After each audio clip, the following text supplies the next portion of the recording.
Manny Faces is here with a game featuring a He-Man-like hero, and that game is Tomarc The Barbarian for your Atari 2600. And judging by the label, Tomarc takes place in a very blue world. Let's go ahead and take Tomarc The Barbarian, pop it in my Atari 7800 Pro system, and see how it holds up today. Let's go to the game. Tomarc The Barbarian was published by Xonox and carries a copyright year of 1983. Unlike most Xonox games, it was only released as a standalone cartridge and did not appear on a double ender. The manual opens with the following: in a mystical land from away in time and space, the fantasy hero Tomarc is caught in an adventure of life and death.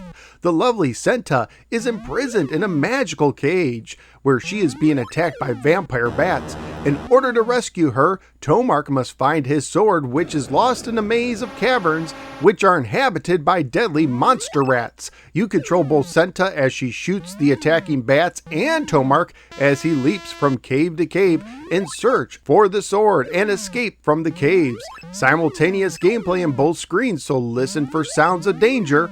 Tomarc The Barbarian is a multi-screen adventure game for one player only and has 3 skill levels. You actually control 2 characters, Tomarc and Senta, at the same time.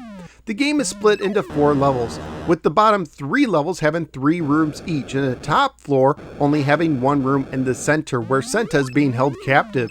You start as Tomarc, being placed randomly in one of the bottom 3 rooms. Your first goal is to find your sword in one of the bottom 9 rooms. As Tomarc, you use left and right to move likewise and press the button to jump.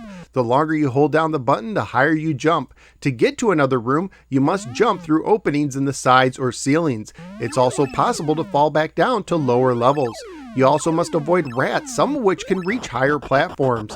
Even when you get the sword, there is no way to attack the rats. If a rat touches you, you lose one of your 8 lives that you share with Senta, although these lives act more like hit points than lives themselves.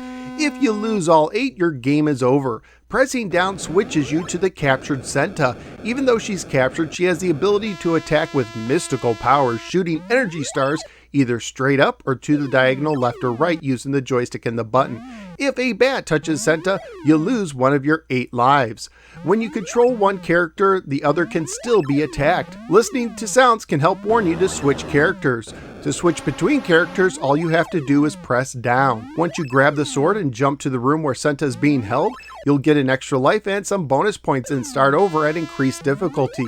You also get points for entering rooms and blasting bats. Graphically speaking, this game actually has a nice look, especially the characters. Unfortunately, however, the game features a selection of some of the most annoying sounds on the system. Family-friendly wise, the game would most likely get an E for everyone rating if it was released today. At the time of my research on eBay, including shipping, loose copies were selling for $22 to $40. So what did I think of Tomarc The Barbarian? This is a nice looking game with some interesting ideas, including searching multiple rooms and being able to switch in between characters. Unfortunately, the controls really hamper the game.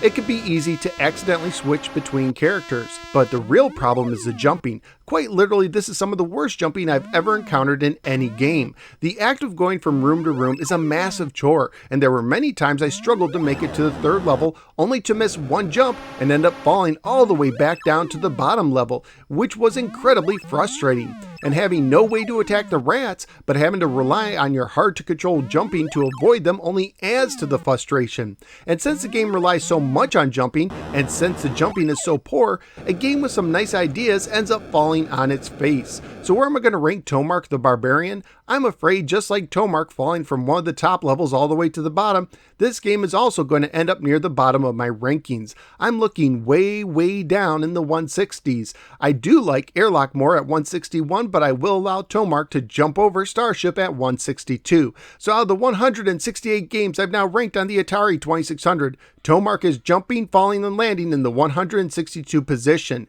Tomarc The Barbarian has some good ideas going for it, but fails in execution. At least that's what I think. What do you think? Let me know in the comments below. Also, click like and subscribe. Follow me both on the Facebook and the Twitter. And check out some of my many other videos covering retro video games, toys, mini arcades, plug and plays, and more. At this time, I'd like to thank Caleb J for supporting the show on Patreon. Thank you, Caleb. You too can help support the show, gain access to exclusive content, and be able to vote on future games I review by signing up at patreon.com/NoSwearGamer. Thank you for giving me a little part of your day, and I look forward to seeing you next time in the next episode of the No Swear Gamer. Take care, especially when jumping.